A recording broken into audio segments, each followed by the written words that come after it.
In this special video, I will show you 7 types of people we should not help.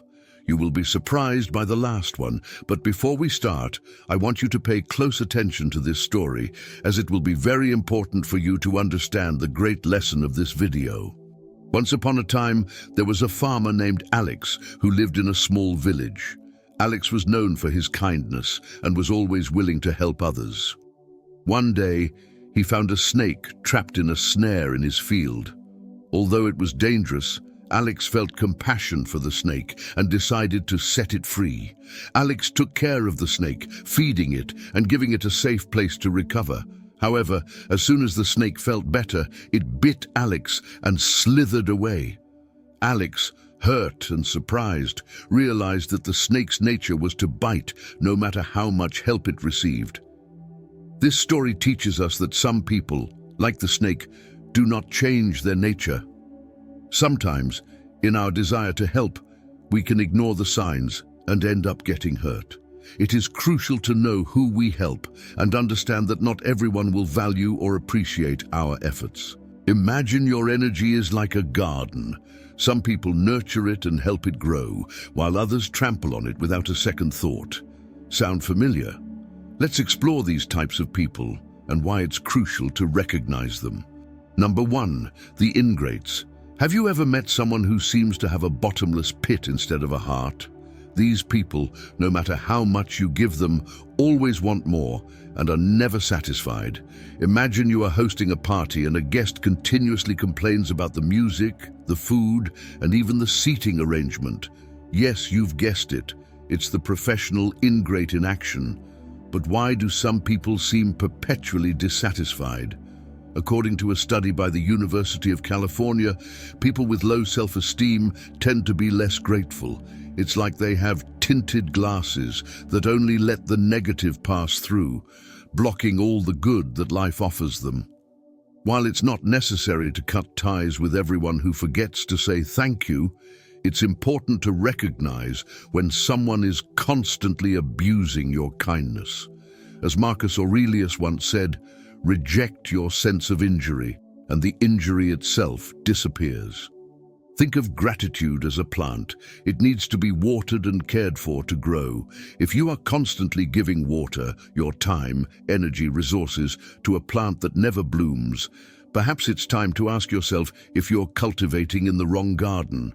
Remember, their lack of gratitude says more about them than it does about you. As Seneca once said, it is not the man who has too little, but the man who craves more that is poor. So, the next time you encounter an ingrate, take a deep breath, remember your own worth, and ask yourself, does this person deserve my energy? If the answer is no, it's okay to take a step back. You're not being selfish. You're practicing self-care. Number 2, the lazy. Have you ever met someone who seems to have a phobia of effort? Those people who always have an excuse for not doing anything, as if their natural habitat is the couch and their remote control an extension of their hand. Welcome to the fascinating world of the lazy. Those masters of the art of doing nothing who teach us valuable lessons about productivity, or the lack thereof. Imagine you are working on a group project, and there's always one person who contributes nothing but still expects to get credit. Yes, you've guessed it. It's the professional lazy person in action. According to a study by the University of Calgary, laziness might actually be an evolutionary strategy to conserve energy. It's as if our ancestors, who needed to save energy for survival, have left us with this outdated trait. But in today's world, where we don't need to conserve energy to escape predators, this strategy can become counterproductive. The psychologist William James once said, "Nothing is so fatiguing as the eternal hanging on of an incomplete task." Procrastination not only affects our productivity, but also our mental health. A study published in the Journal of Psychological Science found that people who procrastinate regularly have higher levels of stress and worse health overall. To identify a chronic lazy person, look for these warning signs. The king of excuses, the expert in "I'll do it tomorrow." the multitasker of leisure, the shortcut seeker, and the 5 more minutes champion. Surrounding ourselves with lazy people risks turning us into the weak link in a chain of slackers. As Jim Rohn, entrepreneur and motivational author, said, "You are the average of the 5 people you spend the most time with. So choose your company wisely, because you might end up being the only driven person in a sea of idlers." Number 3, the irresponsible. Have you ever met someone who seems to live in a world without consequences? Welcome to the fascinating universe of the irresponsible, those experts in dodging commitments and blaming everything and everyone but themselves. Imagine you are on a sports team and one member constantly skips practice, shows up late to games, and then blames the team for losing. That, my friends, is the irresponsible in their natural habitat. When we try to help someone with this behavior pattern, we often find ourselves in a frustrating cycle. No matter how hard we try to support them, our help rarely results in significant progress. The irresponsible avoid responsibilities and have an almost Olympic ability to blame others for their own failures. A strategy is to invite them to reflect on their actions and the consequences they entail. Instead of solving their problems for them, we can guide them to develop self-evaluation and self-management skills. Neuroscientist Richard Davidson has shown that the brain is incredibly plastic, capable of changing and adapting even in adulthood. So there is hope, although they may need a nudge or perhaps a push the size of an elephant.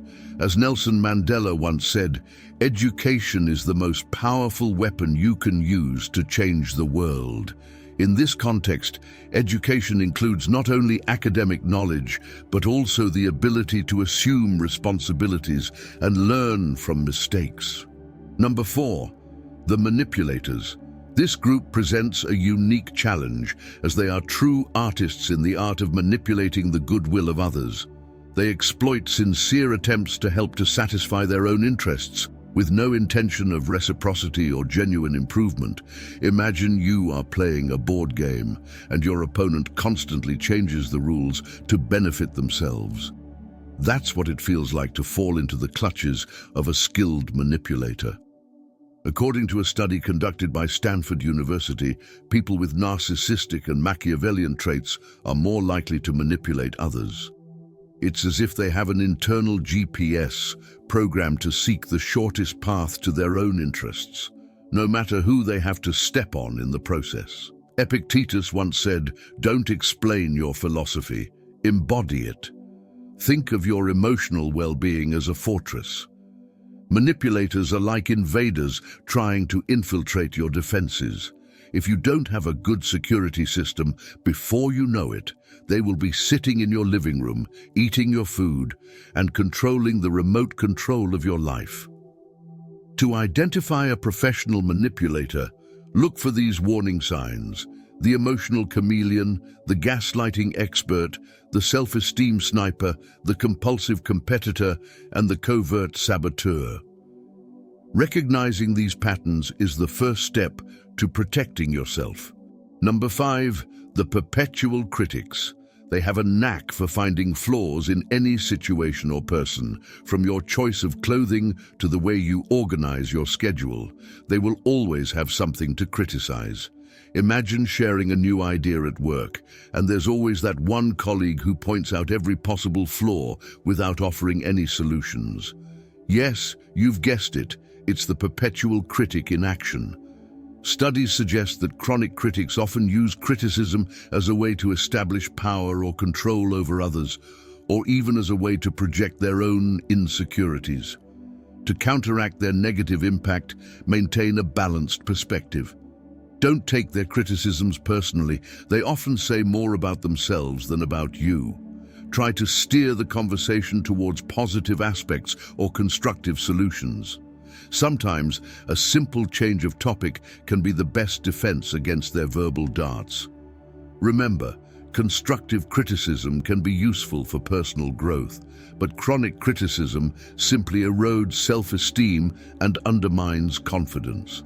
By setting clear boundaries and maintaining a positive attitude, You can protect yourself from their negative influence while fostering a more positive and constructive environment around you.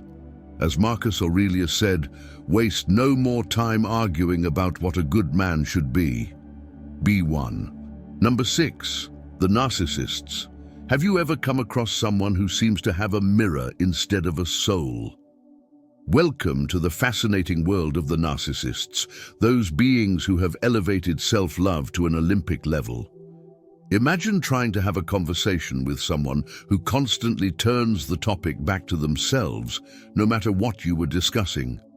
That's how futile it can be to try to satisfy a narcissist's ego. According to a study by Indiana University, approximately 6% of the population has significant narcissistic traits. These individuals have an impressive ability to turn any conversation into a monologue about their achievements, no matter how insignificant they are. Dealing with a narcissist can be more exhausting than trying to teach a cat to swim. Dr. Craig Malkin, author of Rethinking Narcissism, suggests setting clear boundaries. It's not about changing the narcissist, but about changing how you interact with them. An effective tactic is what psychologists call selective validation. Reinforce positive behavior and ignore the negative. Remember, you are not obligated to be the captive audience of their one-person show. As the actress Bette Midler once said, the ego is a voracious octopus that feeds on your life. Don't let the narcissist in your life be that octopus. Number 7, the opportunists. Imagine meeting someone who always seems to be lurking, looking for any opportunity to gain something at the expense of others, regardless of the consequences. This is the opportunist, an individual who masters the art of taking advantage of others' generosity or resources, offering nothing in return except their own convenience.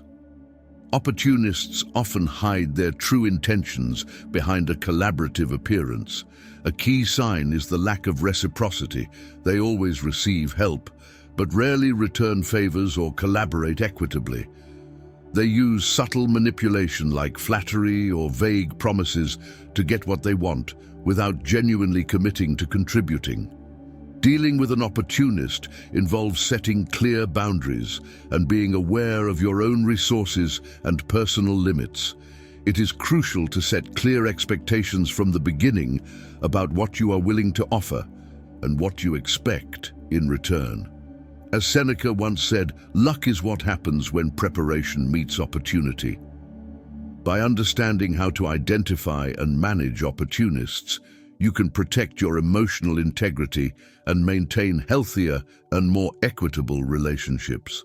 Remember, giving and receiving are fundamental in any healthy relationship, but when you realize that you are constantly giving and receiving nothing in return, it is time to reconsider the situation. In summary, being selective about who you help is not about being selfish or arrogant. It's about protecting your energy and maintaining your well-being.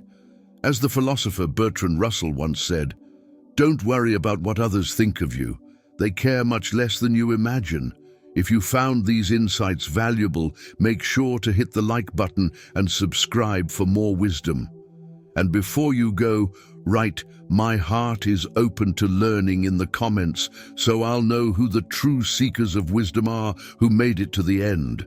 Until next time, stay mindful, stay resilient, and stay true to your path.